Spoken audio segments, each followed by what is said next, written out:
You are listening to the Centropic Oracle, an audiobook podcast of science fiction and fantasy short stories that make you think and feel. The Horn of Amalthea by George Nikolopoulos. As I crawled over the ridge, I saw the goat. I knew it was the one. The blind old priest told the truth in the end. The goat was huge, closer in size to a cow, and it had but one large curved horn. It was worth the climb halfway up Mount Olympus, just to look at it. I approached the goat upwind, as stealthily as I could so as not to alarm it. It stood there, indifferent, grazing forlornly on the small grassy plateau. I finally reached it. I unsheathed my knife. Made of cold iron, it could cut through bone like it was butter. On impulse, I stepped in front of the goat before killing it. As soon as I looked it in the eye, I knew I shouldn't have. Its eyes were its most disconcerting feature. They looked almost human, and they seemed so unspeakably sad that I thought the goat would even welcome my knife. I thought of it, forever alone on this small, forsaken, windswept plateau. So this was Amalthea, the goat that had nurtured Zeus, the one-horned goat. The goat with the horn of plenty. It bleated once, as if it was daring me to cut its throat. In the end, killing it was as easy as cutting the throat of the old priest. I tried not to dwell on that memory. I only did what it took to get the horn. The priest was ancient. He would have died soon anyway.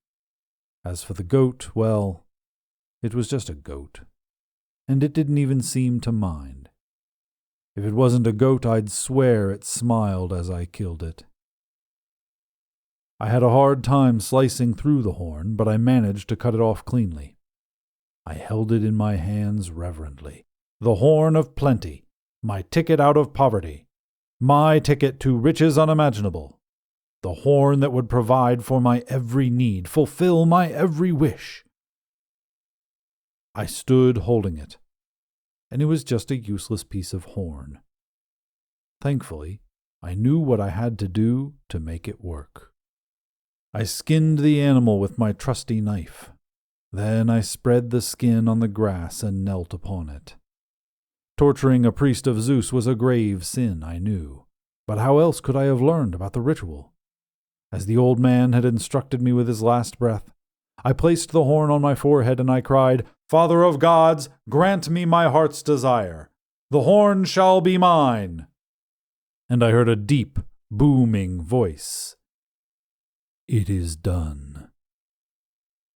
I was supposed to lift the horn right then, but it was stuck on my head.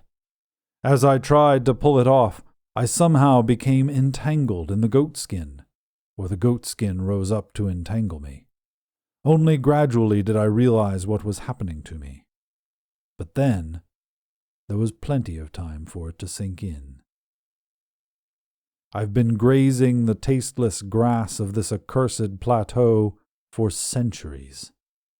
I used to wish for many things, but I only have one wish left. Someone to come and slit my own throat.